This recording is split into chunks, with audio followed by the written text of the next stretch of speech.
नमस्कार मेरे प्यारे साथियों, मैं आप सभी का स्वागत करता हूं आपके अपने YouTube channel SSC solutions with Anuj.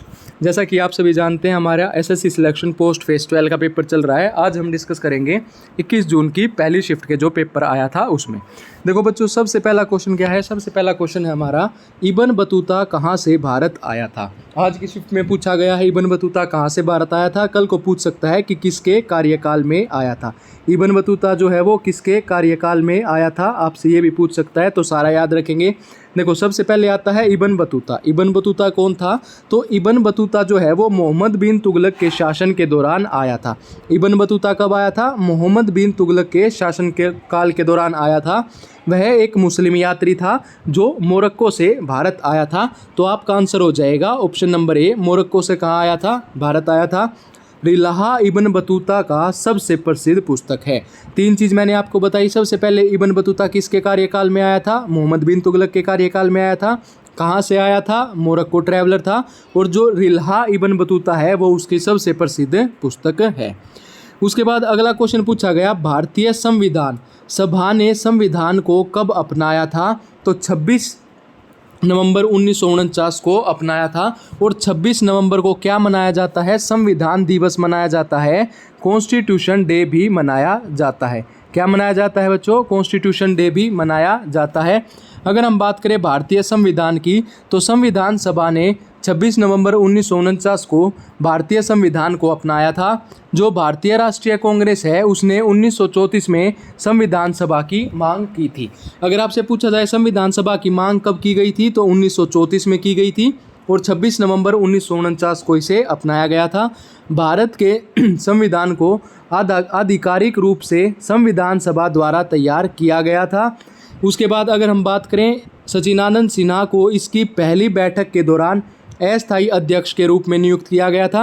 Interim president क्या बोलते हैं बच्चों इसको? इंटरिम मतलब कुछ समय के लिए इंटरिम प्रेसिडेंट बनाया गया था। 2 दिन के लिए बनाया गया था। 9 दिसंबर को आपकी क्या हुई थी? बैठक हुई थी, उसमें इनको प्रेसिडेंट बनाया गया था। उसके बाद जो 2 दिन बाद 11 दिसंबर 1946 को बैठक हुई, उसमें डॉक्टर राजेंद्र प्रसाद को संविधान सभा के स्थायी अध्यक्ष के रूप में चुना गया। जो फर्स्ट प्रेसिडेंट ऑफ इंडिया बने थे वो डॉक्टर राजेंद्र प्रसाद बने थे। उसके बाद आता है बच्चों अगला क्वेश्चन। अगला क्वेश्चन कहता है, अटल पेंशन योजना किसके द्वारा संचालित किया जाता है? तो जो अटल पेंशन योजना है APY, अटल पेंशन योजना एक सरकार द्वारा संचालित पेंशन योजना है। क्या है? पेंशन योजना है। तो ये आपकी इसके द्वारा की जाएगी, ठीक है, जो कि आपकी मुख्य रूप से असंगठित क्षेत्र पर ध्यान केंद्रित करते हुए भारत के सभी नागरिकों के लिए है। APY को नेशनल पेंशन सिस्टम NPS के तहत pension fund regulatory and development authority के द्वारा प्रशासित किया गया था। इस योजना के तहत लाभार्थियों के लिए 1000 रुपये उनको मिलते हैं। आपसे बच्चों कल के पेपर में ये भी पूछ सकता है या अगली शिफ्ट में PFDRA की फुल फॉर्म क्या है, या NPS की फुल फॉर्म क्या है, या API की फुल फॉर्म क्या है, ये आपने याद रखनी है। उसके बाद है लाई हरोबा। लाई तराई हरोबा जो है वो आपका कहाँ का नृत्य है? तो वो नृत्य है आपका मणिपुर। लाई तराई हरोबा का सबसे प्रारंभिक रूप है जो मणिपुर के सभी शैलगीत नृत्यों का आधार है, जिसका शाब्दिक अर्थ है देवताओं का अभिवादन। लाई हरोबा, कांग महोत्सव, संगाई महोत्सव और कूट महोत्सव आपका मणिपुर से संबंधित है। उसके बाद अगला क्वेश्चन आता है बच्चों, भारतीय संविधान का कौन सा अनुच्छेद राज्य में विधान परिषद का प्रावधान प्रदान करता है? तो आर्टिकल 171, अनुच्छेद 171 जो है वो आपका राज्य में विधान परिषद के प्रावधान का है। अनुच्छेद 171 राज्य में विधान परिषद के प्रावधान से संबंधित है। अनुच्छेद 171 राज्य विधान परिषदों में सदस्यों के नामांकन से संबंधित है और राज्य के राज्यपाल को उन लोगों के नामों को नामित करते हैं जिनके पास विशेष ज्ञान या व्यावहारिक अनुभव है, ठीक है।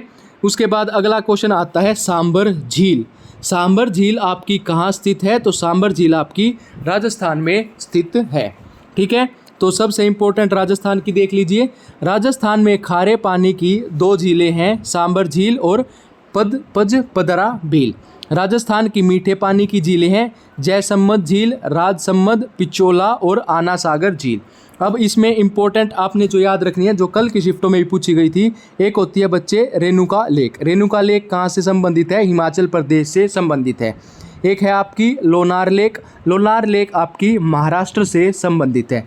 एक है बच्चों आपकी आंचर लेक, जो कि कल की शिफ्ट में पूछी गई थी श्यामवाड़ी में, वो आपकी जम्मू और कश्मीर से संबंधित है आंचर लेक। और एक होती है बच्चों कोलेरू लेक, एक क्या होती है, एक होती है हमारी कोलेरू, ठीक है, कोलेरू लेक, जो कि आपकी आंध्र प्रदेश से संबंधित है। ये सारी लेक आपने याद रखनी है, ठीक है। उसके बाद अगला क्वेश्चन आता है, सिंधु प्राचीन सभ्यता का प्राचीन बंदरगाह कहाँ स्थित है? ये आपको पता है, हड़प्पा। अब इसमें आपने जो याद रखना है वो याद रखना है हड़प्पा। हड़प्पा सभ्यता 1921 में की गई थी। किसके द्वारा की गई थी? दयाराम साहनी के द्वारा की गई थी। किसके द्वारा की गई थी बच्चों? दयाराम साहनी। ये आपसे अगले पेपर में पूछ सकता है, आपको याद रखना है। उसके बाद है, गांधी जी ने भारत के पहले सत्याग्रह आंदोलन का नेतृत्व कहाँ किया था? तो चंपारण सत्याग्रह का आंदोलन किया, वो किया था नेतृत्व 1917 में किसका किया गया था? चंपारण सत्याग्रह। उसके बाद इंपॉर्टेंट आ जाता है बारदोली सत्याग्रह, जिसका 1928 में किसके द्वारा किया गया था? सरदार वल्लभ भाई पटेल के द्वारा किया गया था।